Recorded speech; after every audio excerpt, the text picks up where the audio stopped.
Stanford University.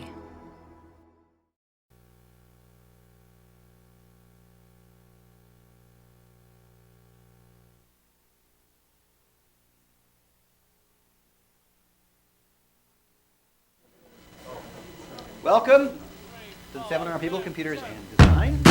Terry Winograd, and we're well underway this quarter.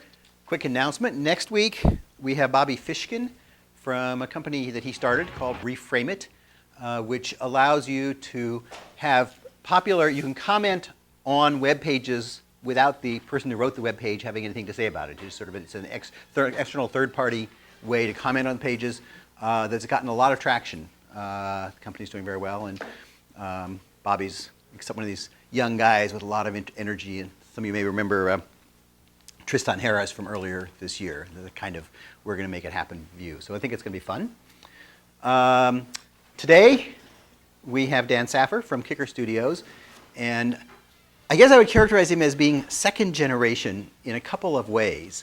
The first is that his work. How many of you have seen Minority Report? Okay, so he's taking seriously the idea that you actually can control computers by doing stuff other than typing on a keyboard or clicking on a mouse or whatever. And I think this is will lead the way as the technology gets better and better to a whole second new generation of ways we interact with computers. The other is in his background. I will take the indulgence of reminiscing. When I got into computer science, almost nobody that you met had been trained in computer science. They were mathematicians or physicists or whatever, because computer science hadn't been around long enough to get people for whom that was where they started. Well, Dan went to the Institute of Interaction Design, or got a degree in interaction design, right, at Carnegie. So we're now getting a generation not only who are in computer science, but who actually went to school in interaction design. I mean, it's now become a well enough established field, it's been around long enough that you don't just get into it because you're in computer science or because you're in psychology. So I think it's great to see that we're starting to really mature as a field, have that kind of background, and you'll see where that leads to in the sort of sophistication of the work that he does. The other quick thing to mention, I'll assume you will, but I will just in case, he's the author of a book that came out recently called Designing Gestural Interfaces by O'Reilly. So if you hear the talk, and then you can get the book. Dan. Great. Thank you, Terry. Oh, am I switched on? I think so, yeah. So the sound isn't really for the room, it's for the...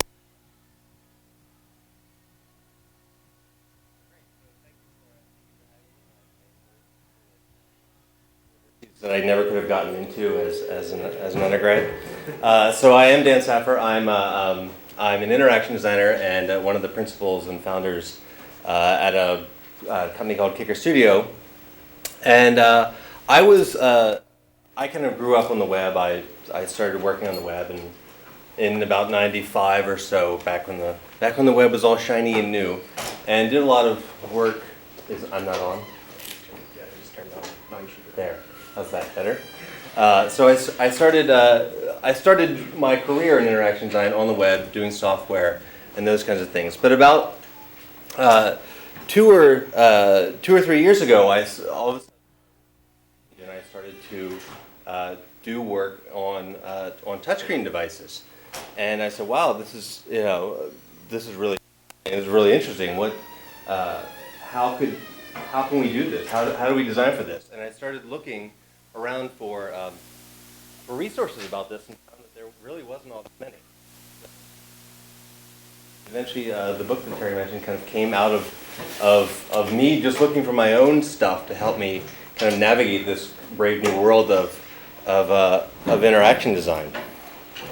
And it really started here with the iPhone. Who are my iPhonies? Or touchscreen phones. I'm still off.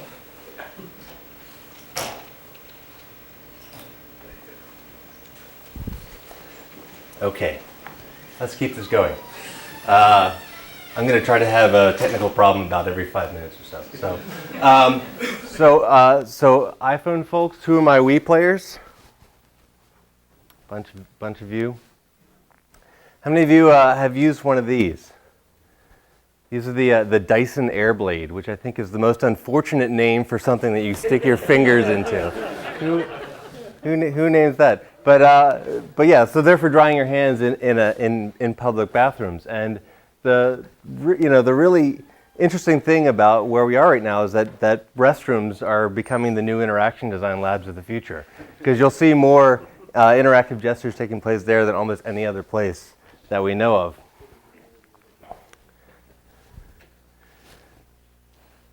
How many of you have seen this? Oops.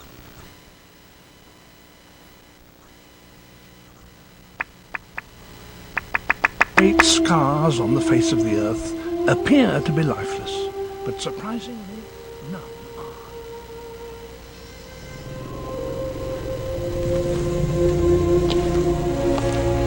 In all of them, life manages somehow. Will a sink goes under? The speed of descent was just like, whoop. So this is a gesture-based remote control that's done for Bang & Olufsen. And it was designed for people who were watching TV in the kitchen. So if your hands are dirty, you wouldn't have to touch the remote.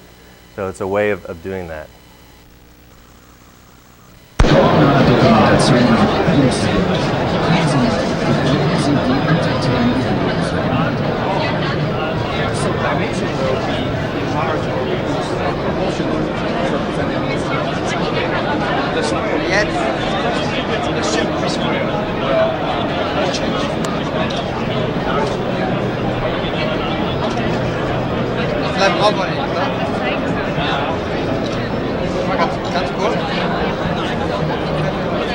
And this was unveiled about a year ago at CeBIT in Portugal.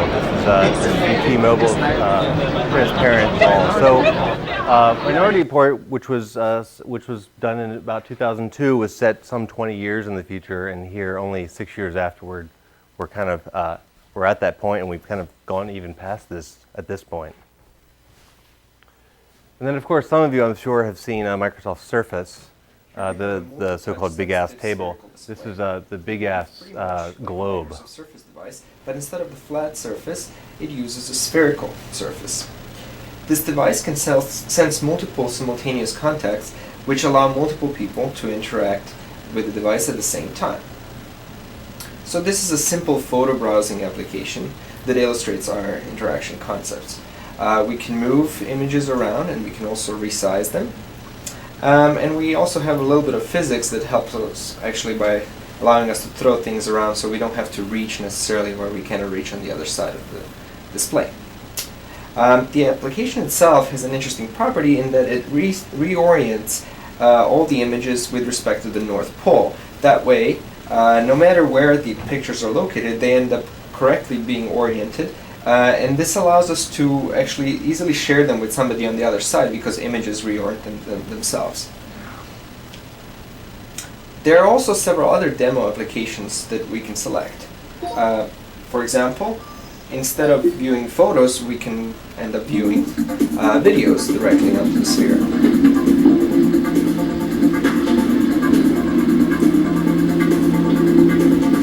We can also resize them just like photos.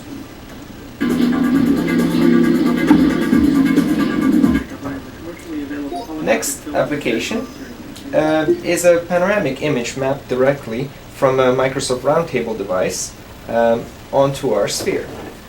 We believe that the sphere can be a great way to see omnidirectional views.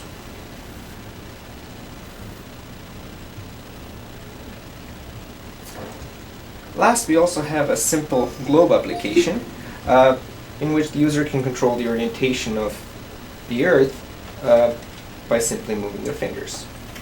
How long do you think it took them to come up with that idea?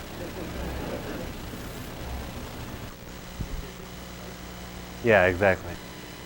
So, but it's to me anyway, it's not really no surprise that we're kind of at this point in history, because we really weren't supposed to be this, right? You know, our bodies really weren't designed for this kind of work.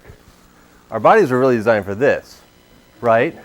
Our bodies were designed for kind of hunting and gathering and, you know, fighting off woolly mammoths. They weren't meant for being hunched over a keyboard and doing that kind of detail work. So we're really, you know, we're using bodies that were evolved and adapted for something completely else. So, I mean, he's right when he says this. Whether we're doing a spreadsheet or doing anything that we do in our computers, making music, whatever, we're hunched over using a keyboard and mouse and these kinds of things. And that's really not what our bodies were evolved for. We have these computational machines that are 10, 15,000 years old, but instead we're stuck kind of doing one activity where we could be doing lots of different activities. I mean, your body knows how to do lots of different activities, everything from riding a bike to throwing a ball, doing all these things that you're not really doing particularly consciously, but you're doing a physical activity. And we can start to bring a lot more of that physicality, a lot more use of our bodies into our computing devices. So really, I mean, to me, we're really in the midst of this kind of interaction design revolution. We're really at a new point where a lot of the work that was done 20, 30, even 40 years ago now, setting up the interaction design paradigms that we've come to take for granted, cut and paste, and those kind of things, Windows, all those other things that were established a while ago. While we'll still have them, we're also now adding new interaction design paradigms on top of them. So it's a really great, fascinating time to be part of this field. So the question then arises, well, how do you go about designing for these things? Because they are kind of new, they are different, they are weird. Because and more we're going to be moving towards this. I mean, even if you currently design software and websites and those kinds of things, everyone is slowly going to be moving towards doing stuff for touchscreens, because we're seeing millions and millions of touchscreen devices being put onto the market every single year. So, but the good news is that a lot of the stuff that we do currently, designing software and websites and those kinds of things, do translate very well into this new world. The bad news is that there's a bunch of new skills that we now need to learn kind of on top of those skills. And that's basically what we're going to talk about for the next 45 minutes or so.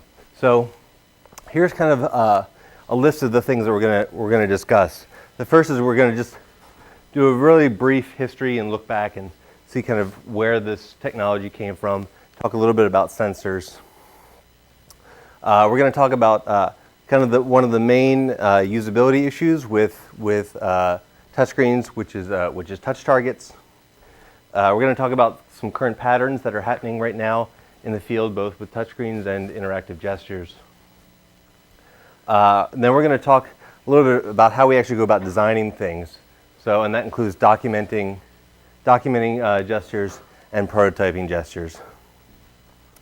One other issue that we seldom have to deal with when it comes to designing things for a typical setup is this idea of communicating. How do we communicate how to use it?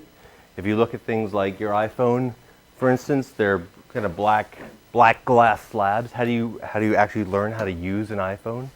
And that's slightly different than learning how to use a piece of non-touch software.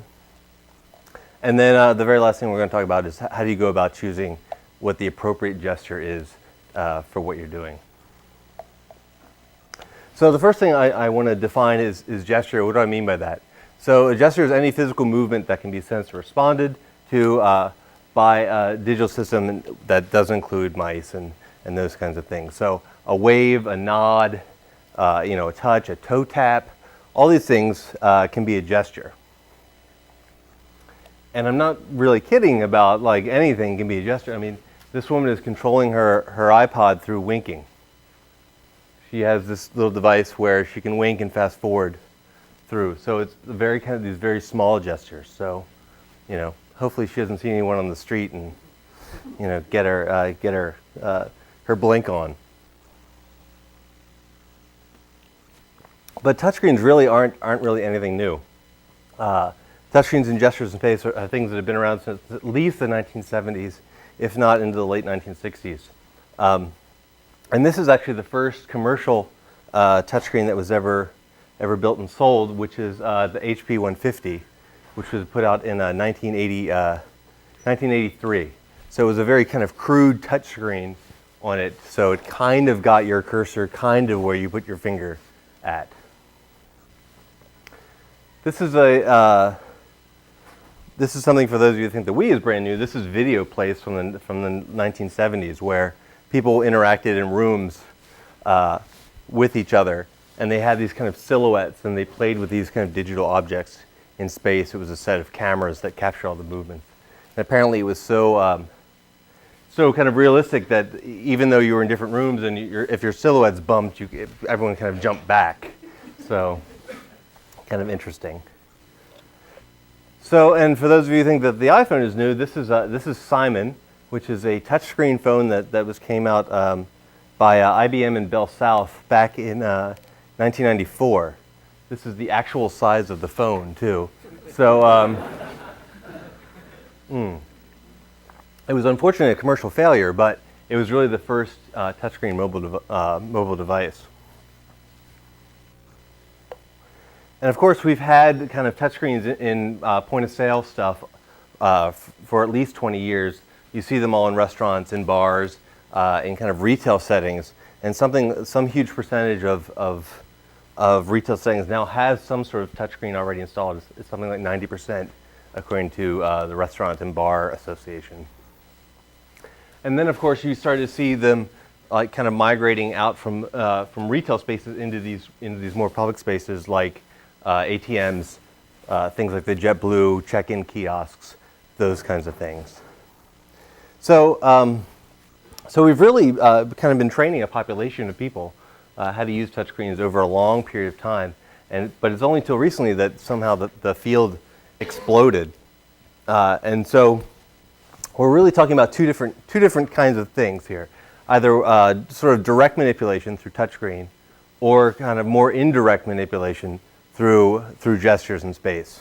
So the first is this idea of touchscreen. So what some people call touch user interface, or TUIs, and this can be single touch, which is it only is able to register one finger, or multi-touch, where multiple fingers either on a single hand, or multiple people, or two different hands are used. You'll hear kind of multi-touch used interchangeably with touch, but that's not technically true. There's a lot of touch systems that are only single touch. And then the other, the more gestures in space is what I call more free form. And those kind of have a very kind of wide variety of forms, everything from the hand dryer that you put your hand under in bathrooms to the Wii. I mean, it's kind of a very broad selection. And of course, kind of this was one of the first commercial versions of that, which was the clapper. The old clap on, clap off. That was the clapper. I mean, that was an indirect manipulation of an object in the room. So it was really one of the first times you could do things at objects from afar. So the secret sauce is really binding these things together, and that's not the force. It's sensors. So it's no exaggeration to really say that the kind of sensor that your system has completely determines the kind of interactions that you can then have with the system. If the system can't detect what you're doing, then there's no sense. There's no sense in doing a gesture. I could wave at my laptop all I want, but if there's no camera detecting what I'm doing, I just look really dumb. So there's all different kinds of sensors that are kind of currently in use right now. So there's everything from pressure, light, proximity, acoustic, tilt, motion, orientation. There's tons and tons of different sensors. So, and the sensitivity of the sensors is also really important to calibrate and get right. Sensors that are too sensitive are going to trigger too often and give you too much noise in your system, so you won't be able to tell when a hand is near, or when someone's near is going to keep triggering.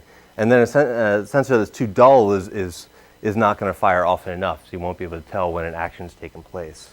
And you can see, even places like there's little tiny sensors that can go into things like faucets. So the interface becomes this kind of invisible thing, which has some issues that we'll talk about a little later when we talk about kind of communicating. Hey, there's something there that you can use this faucet. Often in more very sophisticated systems like the Wii, you're going to have multiple sensors interacting at once. So the Wii has things like accelerometers and gyroscopes and the sensor bar that detects the infrared. So it's using multiple sensors all at once to not only tell kind of the position of the Wiimote, but also where it is in the room, the tilt, the angle.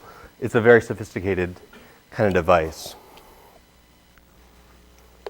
So what are sensors really detecting? Well, I mean gestures, of course. That's the kind of the title of this talk is all about gestures. So one of the things we need to kind of add to our toolbox is what we understand about the body, and so that includes the fields of kinesiology, which is about movement, and physiology, which is about our physical bodies. So we need to be aware kind of the limitations of the human body when we start to design these systems. So, and for a lot of times that means understanding the hand. So the hand is really part of the body that we need to pay the most attention to. So everyone look at your hands. You know where they've been, so you can look at them. They're your hands. So Malcolm McCullough says the hands are underrated, and he's right. It's true. We kind of take them for granted, but they're really a complicated, very intense kind of machinery. Our hands are, and they're really important when it comes to especially doing any sort of touch interface. So the kind of the most important thing to kind of keep aware of hands are the fingers, are the fingertips. So the width of a human adult finger is anywhere from 16 to 20 millimeters. So that's the size from side to side. The fingertip itself, that's the very top of the finger, is 8 to 10 millimeters. But the thing that we're most concerned about is the pad. And the pad is that area kind of between the tip and the width, this kind of thing that you're going to press all the time. And that's 10 to 14 millimeters in a typical average adult person is 10 to 14 millimeters. And that size has really important implications when it comes to talking about touch targets. Fingers have a lot of, while they're very useful, they also have a lot of issues surrounding them. So the first is about fingernails, and they're really a blessing and a curse when we talk about touchscreens, because fingernails, for certain types of touchscreens, don't actually trigger the touchscreen. For things like capacitive touchscreens, which send a current of electricity over the screen, your fingernail doesn't register that. So that may not work. But for other kinds of touchscreens, your fingernail could act like a stylus. So it can be helpful. Fake fingernails, however, are evil. Friends of ours at a company called Stimulant recently did this project for a racetrack, and they thought that it was a whole betting system for this racetrack, and it was a touchscreen betting system. So they thought they were real. They went and they installed these things, and they were all excited, and they were waiting for people to come up, and of course it was all these old ladies with their fake fingernails, and the touchscreens would not work from the fake fingernails. They would not conduct any electricity, and you couldn't press hard enough to get the thing or without breaking the false fingernails. So it was a disaster. So beware of fake fingernails. Finger oil, your fingers are dirty and they make a mess on your screen, especially things like fingerprints. So things with a dark background tend to show fingerprints the worst. So iPhones show fingerprints really the worst. And this finger oil and fingerprints really make the screen slippery. There was an incident last year, at the beginning of last year, the New York Times reported where there were these touchscreen voting booths, and people were going in and they were voting, and then they were pressing the submit button, which is at the bottom of the screen. They were pressing submit, but the voting machines weren't calculating their votes, and they were like, "What's going on? We can't figure out what's happening here." So as it turns out, the more people were using the touchscreen, the slipperier the screen was getting. So at the very end, people were pressing submit, but their finger was actually sliding. So it was sliding the submit button. It was treating the submit button as a drag and drop. So it was acting like it was dragging the submit button off. So thankfully, they seem to have gotten most of those bugs worked out a couple months ago, but it's definitely something to be aware of. Who are my lefties? Who are my evil people with the left hands, making everything difficult for the rest of us? So left-handed, about 10%, 8 to 10% of people are left-handed, and so you want to make sure that things that you're designing aren't really difficult for them to have to reach over and do things that are challenging. There's some accessibility issues when we're talking about this, when we're talking about interactive gestures in general.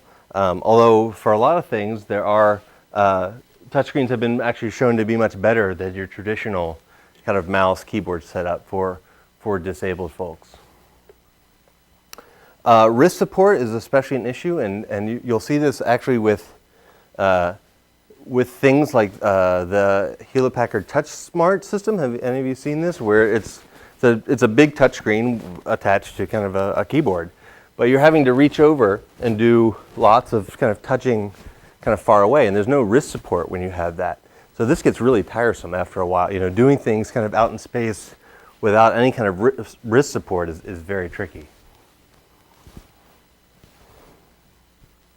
Gloves have kind of some of the same issues as fingernails. So if you're designing things for outside, some touchscreen systems don't support gloves. The gloves won't conduct electricity. And then, of course, your finger and fingertip, as we've shown, are definitely inaccurate when compared to a cursor. So you've got, at its best, your fingertip is 8 centimeters. And a cursor is 8 millimeters, and your cursor can be 1 to 2 millimeters, very, very tiny. So your fingertip is definitely not as accurate as a cursor usually is. And then the last part about fingers is they're attached to a hand. It seems obvious, but it creates screen coverage, and that has a lot of implications. So if we look at kind of your standard. This is kind of a standard.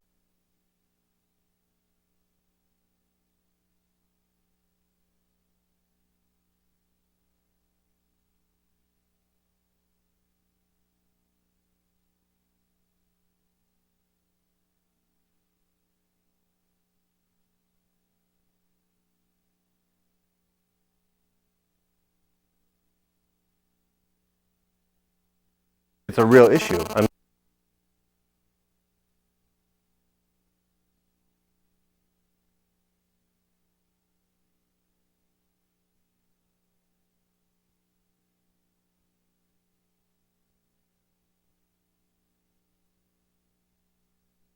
By a user's own hand. So this has good practice for things like menus, for instance. In application design, we're used to putting menus at the very top of the screen with drop-downs. Well, that's terrible for touchscreens because your hand is going to cover up the drop-down menu, right? It's not going to work. It's better, in fact, to put the touchscreen menu stuff at the bottom where your fingers are, and where your hand's not going to cover up anything like that. So this all leads us to really touch events and touch targets. So touch events are the kind of technical term for when the system registers that a touch has happened. So touch events and touch targets are kind of, what everything kind of boils down to, really. So briefly, just quickly going to talk about types of touchscreens, though. So there's resistive, which is two thin layers pressing together, and that creates a touch event. There's a surface wave where your finger is disrupting on the screen kind of an ultrasonic wave that's on top of it. There's capacitive, which is doing kind of the same thing except with electricity, and that's and then there's infrared, which is breaking a series of infrared beams, which is usually used for larger displays. So capacitive and resistive are probably the two most common right now. Mm-hmm. Pressure is resistive. So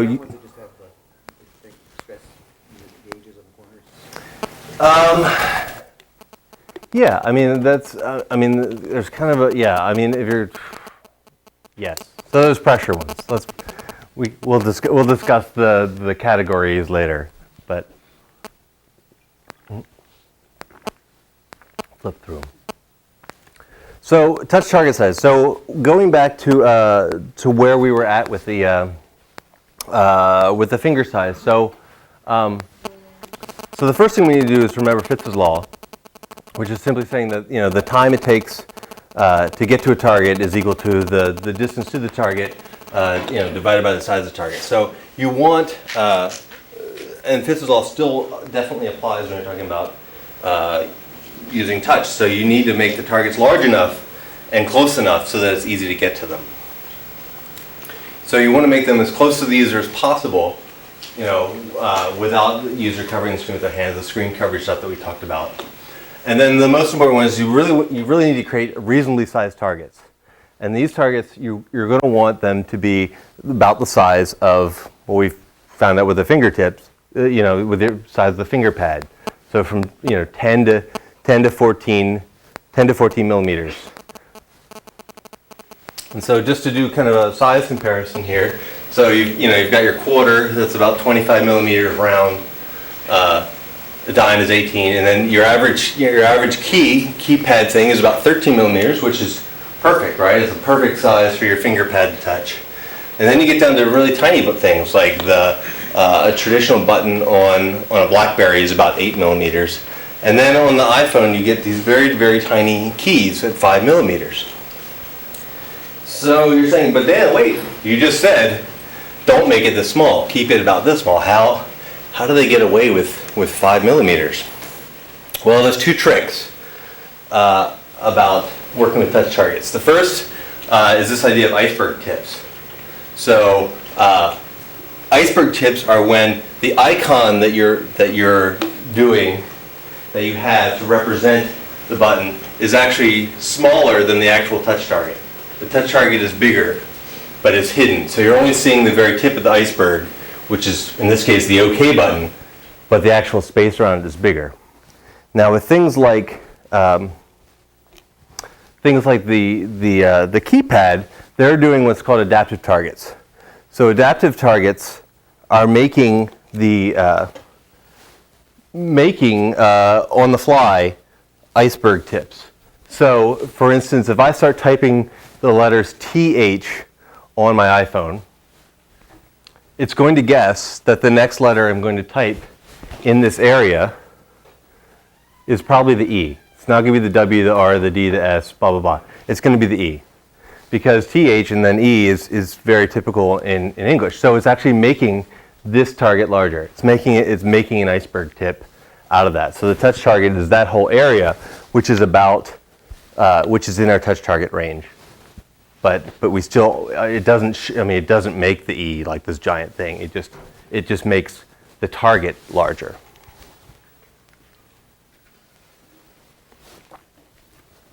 So there's some traditional, when we start talking about touch interfaces, there's some traditional UI elements to really kind of watch out for. It's not that they don't work on touchscreens and interactive gestures, but there's some issues with them. So the first is this idea of cursors. So you're often, one of the reasons that we need cursors on our traditional system is that we lose where the mouse is. You don't often lose where your fingers are. And if you do, there's, let's call Oliver Sacks and figure that out. But you don't need that for touchscreens. Mouse overs and hovers, unless you're using specific kinds of capacitive screens that allow you to allow them to detect your hand as it moves over top of the screen, you probably aren't going to have very many of those because your hand isn't usually hovering. It's usually a movement, a movement, a movement.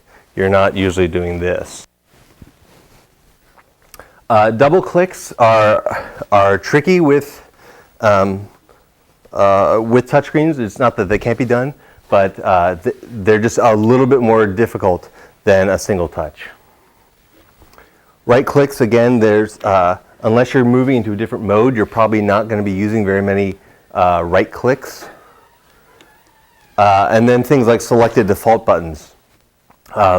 There's no difference in, because you're probably not going to have a keyboard, there's really no difference between pressing enter, pressing one or two of the buttons. Certainly you can highlight a button, but you're not going to just, you're not going to be able to do a select on a default button like that. And then undo, especially when we're talking about interactive gestures in space. How do you undo? I walk into a room and turn the lights on by a wave. How do I go back? Do I wave in the opposite direction? Or do I do the action again? Like what is it, so you have to be careful about undo. There's especially a trick with touchscreens for, in order to prevent people from having to undo things, where most software has things happening on press is the command, but with touchscreens it's a good practice to have it be on release, because if people touch something and go, oh wait, that's not what I wanted, they can slide their finger off and get out of it. So it's just a good practice there. So we're kind of in a new era for all this stuff, but there's a couple things that have kind of arisen out of the murk. And these things have been started to be patterns. So there's a couple things that we're just getting used to seeing and getting used to using, and starting to. It's interesting because even though we're really new in this era, there's a lot of things that people are just becoming used to using, and if they're not there, their expectations are dashed. Friends of mine just did a touchscreen for a museum. And people walked in and expected that they could, that they could stretch things like they could on their iPhone, and they couldn't do it. I mean, it was a touchscreen, but they couldn't. It wasn't a multi-touch, so they couldn't do those kinds of gestures. So it's really interesting, these patterns that are forming. So I mean, there's some very kind of basic ones. The simple tap to open or activate. So a simple tap, turn something on. Really straightforward. Same deal about kind of tapping to select. So I'm going to tap these different, in this case, these different condiments to make a delicious Subway sandwich. This lecture was brought to you by Subway. To make a Subway sandwich, and then a OK button. And then there's simply things that we're kind of used to, like dragging to move an object. In this case, dragging to. This is a music system where they're dragging objects out kind of onto the screen, and it makes different beats. Sliding to scroll is another one that we've gotten used to. Simply, sliding your fingertip to scroll, and this can be both kind of on screen, and you see these a lot. These kind of capacitive strips on the sides of things because they're very cheap, very easy to kind of put in. Spinning to scroll, of course, we've seen this a lot with the old iPods. You're also starting to see them now in things like this Garmin watch, where you're able to spin kind of around the rim. Really neat. Although apparently the watch isn't very good. And then things like flicking to nudge. So you've got these number of different objects, and you simply flick them to like flip through. Pinch to shrink and spread to enlarge obviously are things that you need kind of multi-touch for. It's unclear.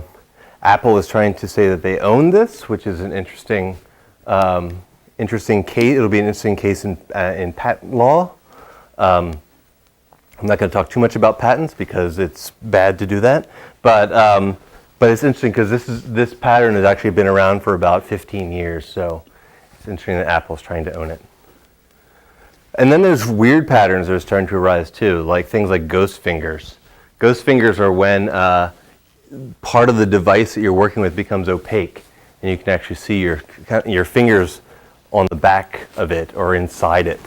So you can actually have things with controls on the back of your devices. So you were actually seeing this with, there's like keyboards and stuff like that. You can actually see your fingers. And then there's freeform patterns, which are even more kind of out there that are still all kind of just being established. These are all kind of brand new things. So the simplest of them is simply like proximity activates or deactivates. When you're there, stuff just happens.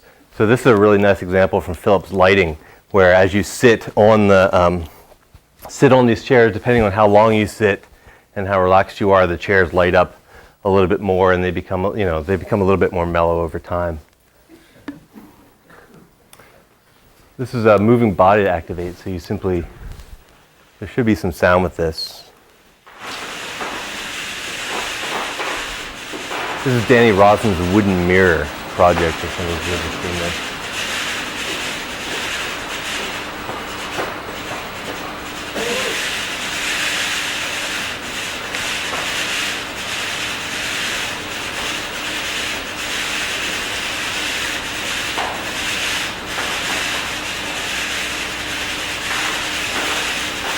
So the mirror is just made up of hundreds of these wooden slats, and there's a little camera right in the middle, and as you approach, it starts to move the slats to make this image.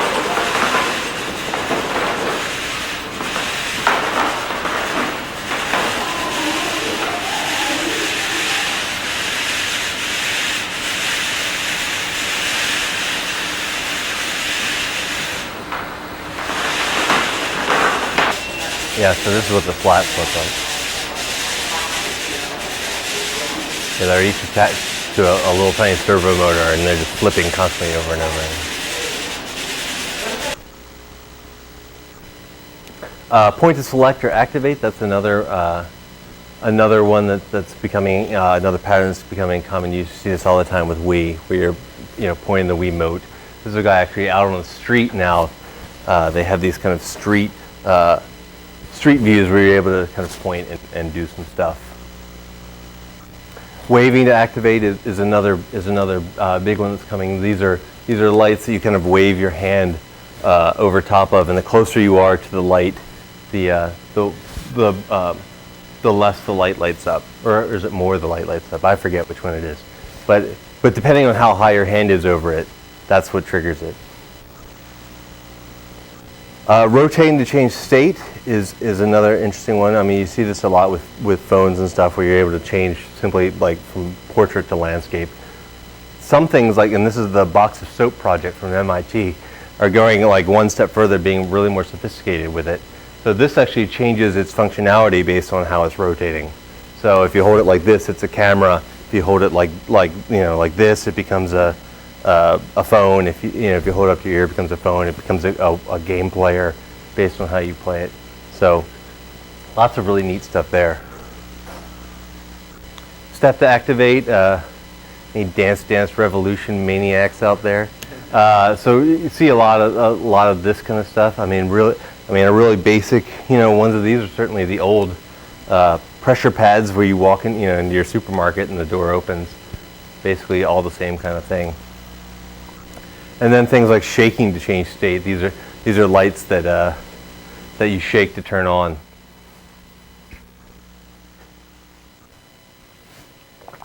So one of the difficulties in designing these new systems is how do you go about documenting them so they can actually be built?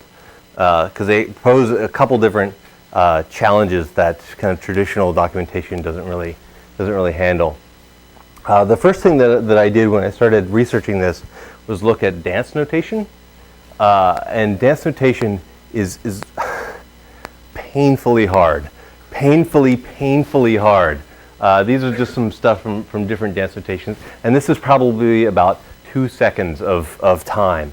It takes forever to document body movement with dance notation. And it takes a long time to study to be able to understand and really get it. So dance notation was interesting, and if you want to document that way, God bless you, but it's far too complicated, I think, for most of us to ever do. But there is some stuff you can learn from dance notation. Stuff like, what parts of the body are involved? How long does the movement take to perform? How many stages are there to the movement? Is the movement a fixed movement? Do I get to this point and it works? Or is it a flowing movement? Is it this? Those kinds of things are are things you can kind of learn from dance notation. Dance notation aside, what kind of documentation are we actually going to do? So, whoa, how did that happen? Sorry, this was another one of those technical difficulties I said that we were going to have throughout the... so the first is that annotated wireframes still work.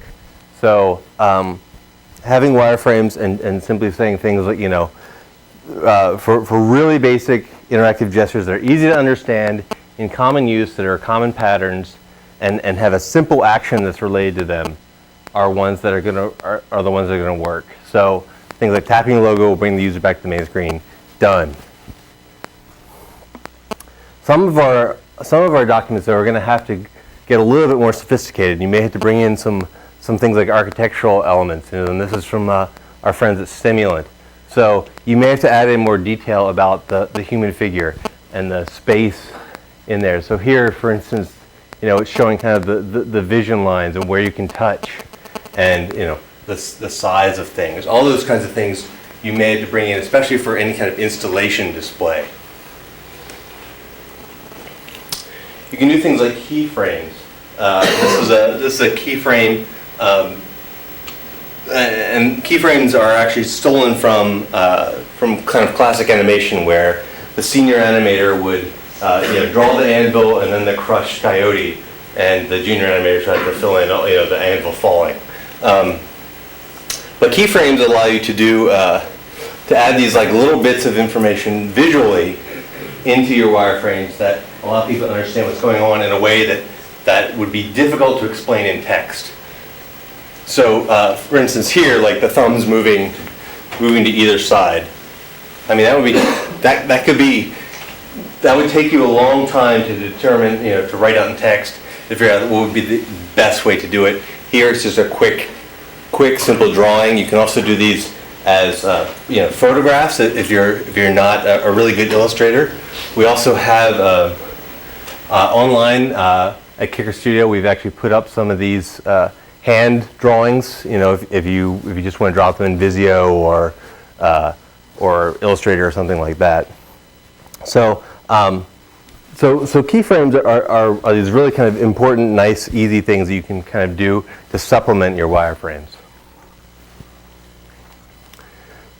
If your system uses a set of gestures throughout it, it's very easy to do things like a gestural module.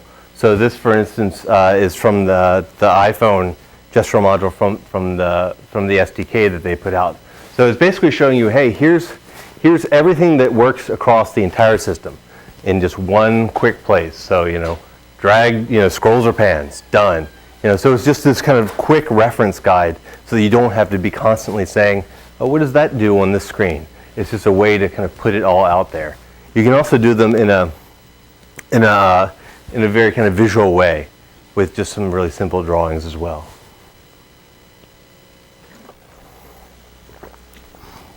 Storyboards are often really important. I mean, they're techniques, you know, borrowed from movies, comic books, and those kinds of things, and they're really good when illustrations or still photographs don't work very well. When the keyframes aren't exactly what you need, it's often good to storyboard these things out. So, especially when there's kind of step-by-step gestures, you do this and you do that. They're really good for showing things like context and really showing sequences of things. So they're really nice, and then once you have them, you can put them into what's called a SwimWorks framework, the swim lanes framework.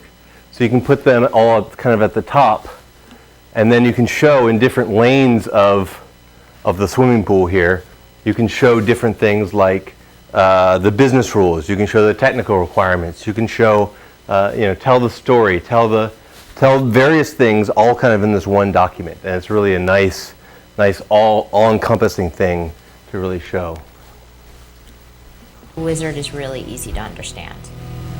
I look at how I'm trending, then push the carbs button. I estimate my carb intake, push next, and the charmer recommends the units I need. I can always change the recommendation manually.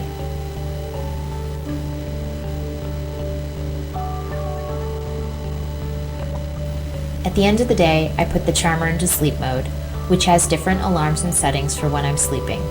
It also has other modes, like for exercising. So one of the things about touchscreens and stuff is this idea of animation and of transitions, and that's really important too. So timing is such a key factor in some of these things that it's good to really, that animation can be a really quick, dirty way to do that, and this was just built over a couple days in Flash. Tells the story really well. You can see how the screens move from state to state really easily. And then movies would be another way to really do that. And this is from our friends Thingham.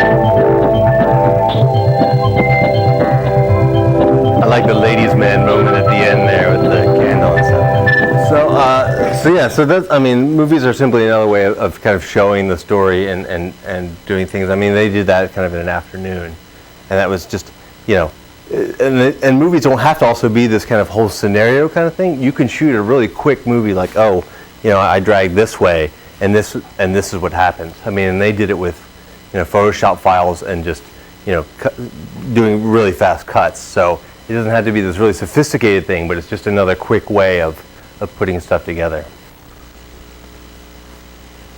Prototyping gestures is also an issue when we're talking about designing in this space. There's a lot of kind of issues around it too. So there's kind of really the two types are really low fidelity, high fidelity. And really the best thing to do is always start with this kind of low fidelity paper prototyping. This is a paper prototype from the iPhone game Tilt. If any of you ever play it. So they actually made the iPhone out of paper and had this strip of paper that they run through it. It's really quick, really dirty, really fast to get just some basic stuff out there and have people test it and touch it and play with it. Of course, when you do this kind of paper prototyping, you got to do the man behind the curtain, the Wizard of Oz kind of tests too, where either actually, like over here, you're actually flipping the papers manually as people are walking through them, or here this is a robot navigation system that we did, and we had subjects kind of walking here with the navigation system. I was walking behind with a wireless keyboard, pressing it as they were supposedly touching the screen. So doing these kinds of this kind of fakery is really helpful, and you can do it really fast. When it comes to environments, it gets a lot harder to do low fidelity stuff. So either you're doing kind of more kind of paper stuff and saying, when you step on this other stuff happens, which is kind of or there's been some experiments lately doing things in Second Life and those kinds of 3D environments where you've got these kind of you can have different effects happen based on when avatars move through. It's not perfect, but it is this kind of low fidelity idea. Once you start getting into high fidelity, there's kind of three levels of this. The first is obviously if you can get the correct hardware, you should always prototype on that. Obviously that is like the number one thing. So here, for instance, they have one of the perceptive pixel giant things, which you've probably all seen on CNN recently, where they've been zooming in and playing with it and all that kind of stuff. So this is at AutoCAD, where they're actually testing CAD on one of these giant screens. The next, if you can't get your hands on the actual hardware, is to move down to kind of this like off-the-shelf kind of stuff, where you're either doing stuff like, instead of buying a $15,000 Microsoft Surface, you're buying things like this $500 Qubit touch table, or you're doing things with Chumby, or buying these super cheap overlays that you can put on top of regular screens to turn them into touch screens, or things like the Nokia N800 series has become a real big one for testing gadgets. That's a really neat one. And then as you kind of step up from that, the hardest level is really putting it together, doing it yourself. And this gets into physical computing. This for instance is the gestural remote control that I showed you back at the beginning. Kind of all the pieces of that. This is doing stuff with a lot of Arduino and wireboards. And this I think is from here in Stanford, which is from Bjorn Hartmann's D tools, which are really interesting. And then there's the whole problem of how do we go about turning these gestures into code? What are those steps? So the first thing to figure out what are the variables? What is it you're actually measuring? So is it presence, duration, width, height? The depth, the orientation. What are those things? What kind of sensors do you need from that? And then the data. What's the data that you're getting in from the sensor? It's usually these kind of awful just strings of numbers over and over, massive strings of numbers that you then have to figure out what to do with. So then you have to then you have the computation part of it. Determine what is the difference between the data. If my hand is here, my hand is here. How is it? What is that difference? And then the pattern. What does that mean? What does it mean when my hand moves from here to here? And then of course, when that pattern is matched, hey, this is a pattern. Now do this action. So this is kind of the steps of turning everything into code. One of the issues with touchscreens and interactive gestures is this idea of communicating them. So I have a story that I love to tell here about a designer. His name is Clive Grenier, and he's a British designer, but he works for Orange in France. He works for Orange Telecom. And he has a story that he tells where he first went to Orange, and it's in France, and he doesn't speak French, which is a difficulty right there. But he was working late. It was like his first week. He was working late. He didn't know where the he didn't really know much about the building or about the people in it. So, but he had to go to the bathroom. And it was late, so he goes down to the bathroom, and he's alone in this big office building. And he's going to the bathroom. He's sitting on the john, and the lights go out. The lights completely go out. Now, he knows somewhere in that room, there's probably a sensor. There's a motion sensor, and because he was sitting still, he didn't trigger it. So he's frantically waving his arms, trying, he doesn't speak French. He can't call for help. There's no one in the building. So he has this horrible situation, and it's because, someone was trying to save energy or money or whatever by having these sensors, but there was no communication about where the sensors were, how to use them, what it meant when you walked into that room. So communicating that there is these things is a really interesting challenge for designers. So there are really two things that are really important to communicate. The first is presence, that hey, there's something there. There's something happening in this room. And number two is instruction. How do I use it? How do I go about doing it? So, and there's these kind of three zones of engagement that you have with these things. The first is this kind of idea of attraction. Like from afar, how can I tell that there's something there, that there's something there I can interact with? And then from closer, from 10 feet in, how do I observe other people using it? And then from even closer in, how do I actually interact with it? So just some examples of this. So this idea of attraction, like this is in a store, so I can see this from 20 feet away, from 15 feet away. I know something is there. I know that it's an object I can interact with. Observation, this is a very, very common thing you see with the Wii. In fact, this is half the fun of the Wii is actually watching other people play it like this. And you learn how to play the Wii almost from watching people play the Wii. And then you've got this, this kind of up close, the 1 to 2 feet thing where you're saying, okay, how do I use this piece of black glass? What are the affordances here that let me use it? How do I know how to do this? And for a lot of people, this can be an intimidating thing, especially for things like Microsoft Surface or these kind of installation pieces, because people don't want to look foolish. They don't want to experiment. They don't want to break your expensive thing. All these things, there's this barrier for people to actually start getting involved with touchscreens and interactive gestures. There's this thing I call an attraction affordance, which is an easy way for people to get into it. And Microsoft Surface does this really well. They have this great kind of screensaver-ish thing that basically looks like a river. It looks like a river on top of the Surface, and it just kind of begs you to go and kind of move the stones around and stuff like that. So it kind of breaks that barrier because it's very low impact. And you see this like with the iPhone too. The very first thing is the slide to unlock. Oh, okay, I'll slide to unlock. I mean, it's this kind of attraction for it. It's this very simple thing like, oh, I can do this, and it kind of gets you over that initial hump.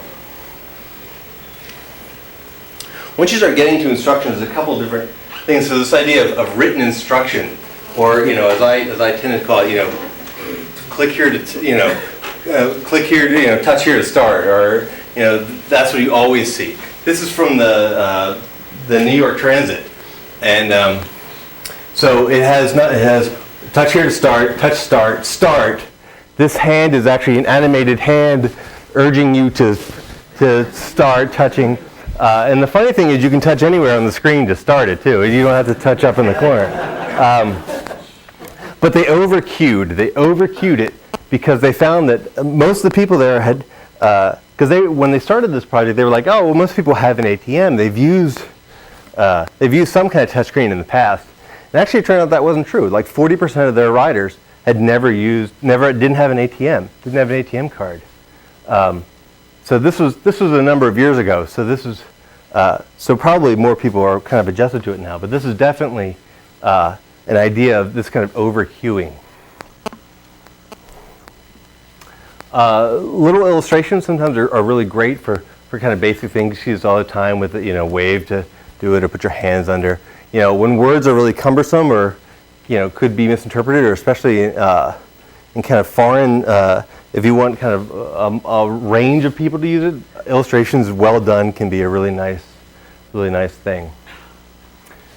Then there's demonstration. The Wii does this a lot, where it shows you how to swing the golf club when you're doing it. It kind of demonstrates it right as you're there. And then the last one is this idea of symbology, which is something that's kind of brand new that people are looking at exploring new ways of putting little signs in rooms saying, hey, there's something here that you can interact with, although it may not seem like you can. So how do we go about figuring out what's the correct gesture for the task at hand, for what we want to do? How do we go about figuring that out? So it's a pretty simple kind of three-part equation. The first part is, what available sensors and input devices are there? What kind of sensors? Do you have a touchscreen? Is it a proximity sensor? Is it a floor mat? What are all those things? What are the parts of the system that are already in place or that you're going to need to do? Then you say to yourself, well, what's the task that needs to be performed? And these two things kind of go back and forth. Well, if I want people to be dancing, obviously I need some kind of sensor on the floor to detect how they're dancing. And these things kind of go in a little circle. And then you add in the physiology of the human body into this. So what can people do easily? What's not a challenge? What can people's bodies reasonably do that aren't tiring or difficult or whatever? So for some things, this is, and for a lot of touchscreens, this can be a very, very simple equation. So, you've got a touchscreen. That's your sensor. It only takes input from your fingers. It's the actions that you perform with most touchscreens are pretty straightforward. You're checking in. You're doing banking. You're doing some very kind of basic tasks with it. Although this is obviously expanding the more prevalent touchscreens get. And then the physiology is fairly straightforward. We talked about finger size and touch targets and those kinds of things. Then, as we start to get into more kind of ergonomic issues with the physiology, you want to avoid these kind of extreme stretches and those kind of things. You see a lot, when you see a lot of these kind of Minority Report-ish things, you see people doing these, really fantastic, grabs and movements and stuff that, I just watch it and I get tired, it's like, I'm not going to do that all day, oh, my spreadsheet, I need to move it here and push it here, I'm just not going to be doing that. You also want to avoid repetition. You don't want to have people, constantly flipping through things or, doing things over a long period of time, because that's going to be really, really tiring. You want to have people have kind of relaxed muscles that they're not, you don't want people to be tense or have to, hold a position for a long time. And these kind of more relaxed, neutral positions. You also don't want people to have to, stand, and do these, hold right there for 3 minutes and it triggers something. You don't want those kinds of things. And then, I like this one, internal, external force. I designed this system where someone comes out and, whacks you on the knee. Don't design that. So this is kind of the rule of thumb here. So the more complicated the gesture, the fewer the people who are going to be able to perform it. So you want to keep that in mind, especially the kind of more broader your audience. Keep the gestures simpler, in order for a broader number of people to be able to perform it. And then there's this. So the complexity of the task, the complexity of the gesture, rather, should match the complexity of the task. The complexity of the gesture should match the complexity of the task. So simple, basic tasks should have equally simple, basic gestures that accompany them, right? I mean, you want to have things like taps or swipes or waves or really basic things. If I made you do a whole bunch of complicated things just to get a towel out of the bathroom, you wouldn't use that system. It would drive you crazy.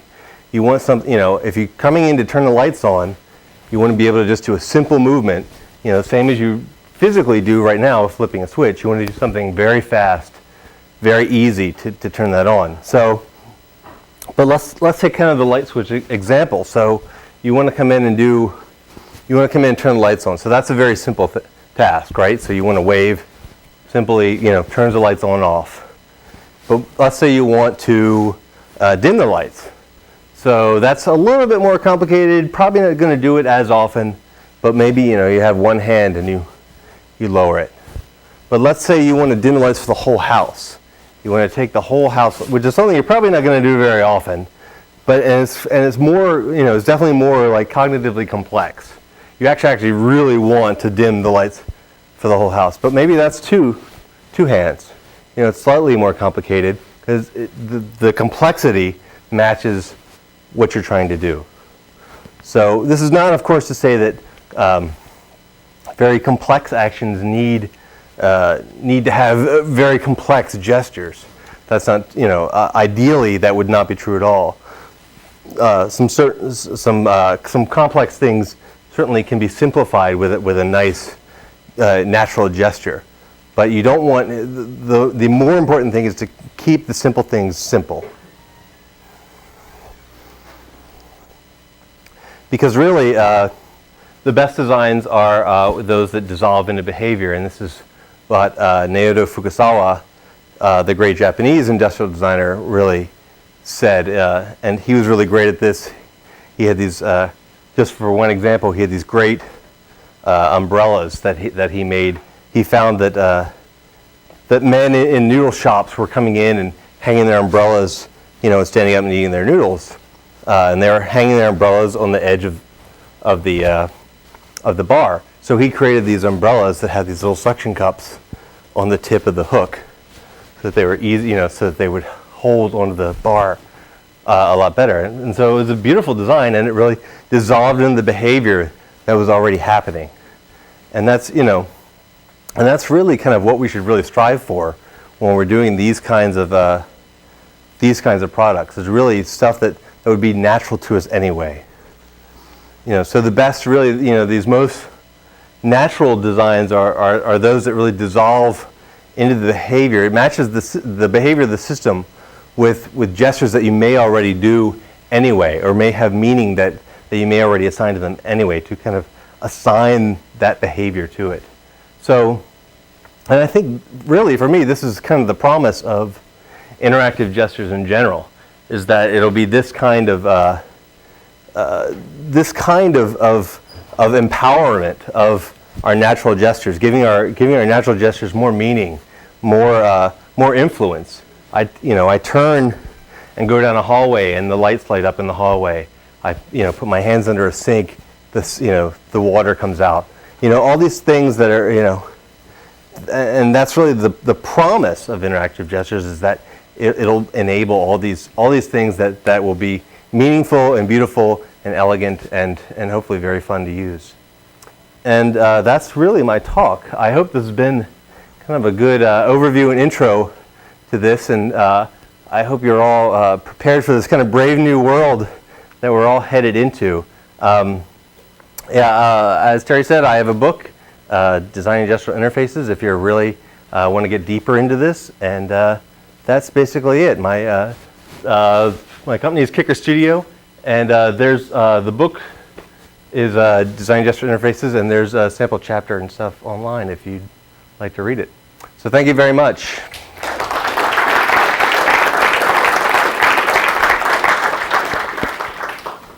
Questions? Yeah.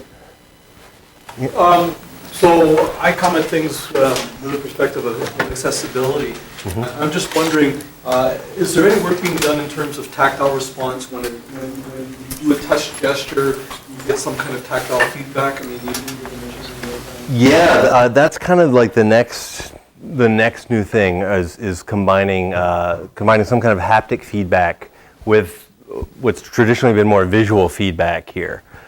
So there are a lot of work being done by haptics companies trying to do things so like when, for instance, you call up your keyboard, that you have a keyboard that actually feels like you're typing it as opposed to just tapping on a piece of glass. So there's I think a lot of that stuff is coming. I mean, the new BlackBerry Storms, I think, all have kind of a more haptic keyboard. Does anyone have one and use it? No. It's gotten some mixed reviews. But I think that's the way of the future. I mean, I think there are going to be times where you want this super slick sliding and real fast kind of touches, and I think there are going to be times where you want that haptic feedback, that feeling that is, with these pieces of glass is otherwise lost. So.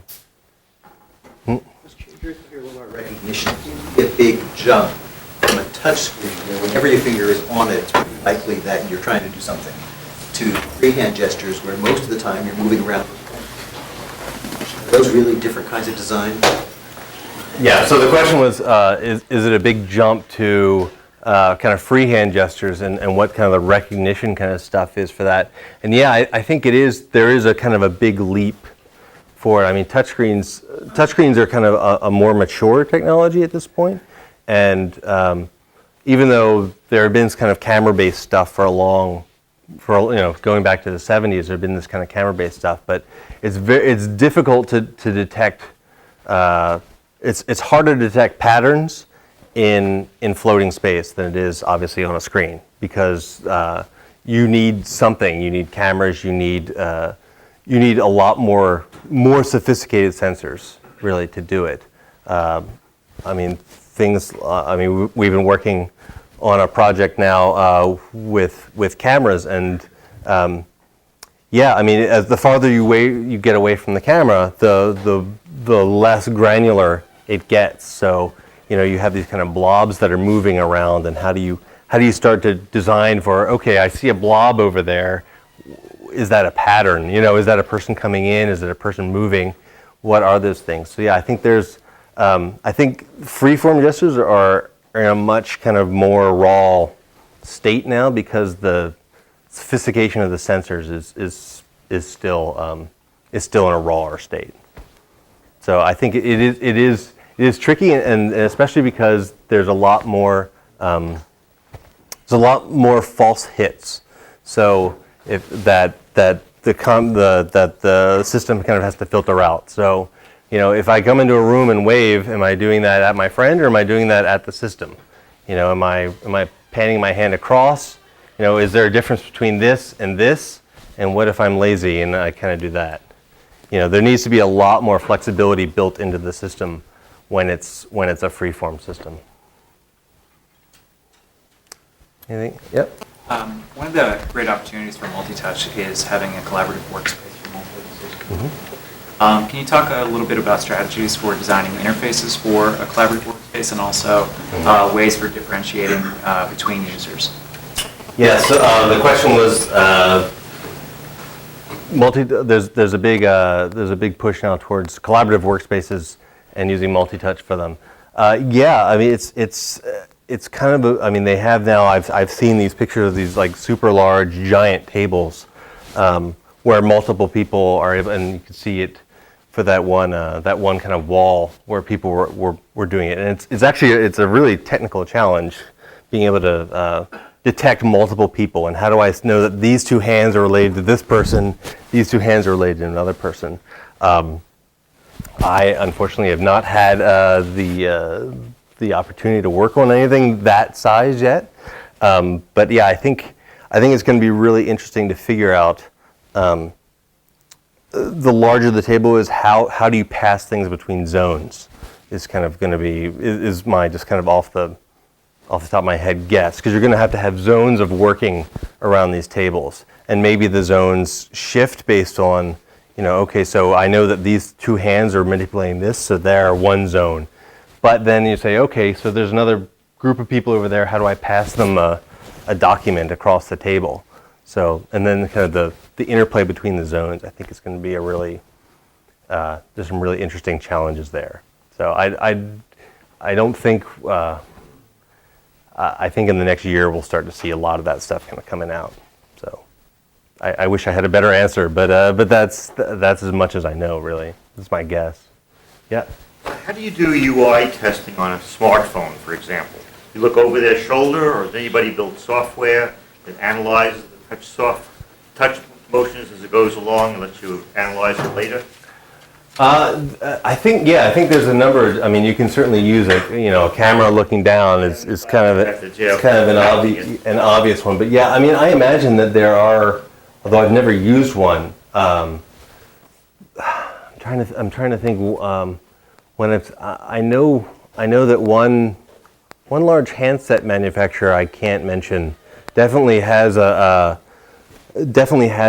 program that can run kind of behind the scenes and show where fingers are touching and where there are misses. So yeah, I'm sure there's stuff that can be run behind. You don't know of anything commercial? I don't know of anything commercial, not yet. So iPhone app people get to work. I don't know. So, yeah. So, keeping in mind the ergonomic issues around like minority report to cell interfaces you mentioned, where do you see a lot of promise in free-form gestural interfaces besides gaming? Right now, I would say there's a lot of interest around it in the home, in like entertainment centers, controlling your TV, controlling your stereo from across the room, those kind of like 10-foot experiences, and especially being able to control your stove or dishwasher from other places in the kitchen, I think is another kind of area. Oh my God, stuff is burning over there, I need to turn it down or whatever. I think that we're going to start seeing it moving from kind of these I think because right now it's kind of in this it's in these semi-private zones, right? You've got, they're in airports and stuff like that. I think they're going to move into the home, and then I think they're also going to move into big spaces like stadiums and stuff like that. You could see if you have a group of people doing the wave, that it's going to trigger something, and people, at home able to do things that are going to affect things in a stadium and stuff like that.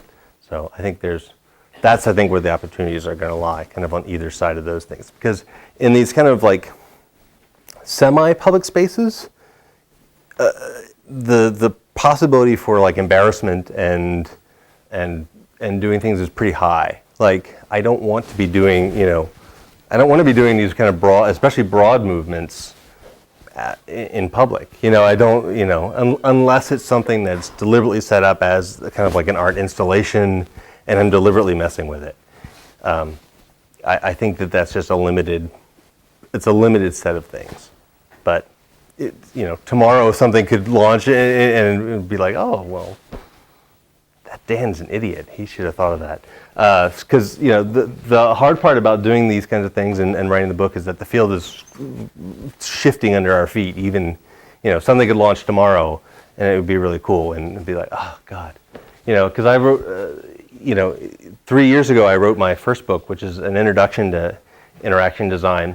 And I didn't even mention touchscreens and interactive gestures in it.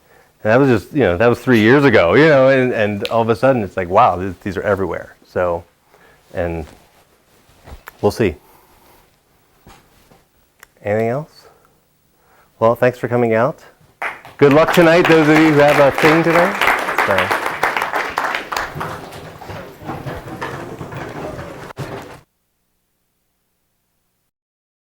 For more, please visit us at stanford.edu.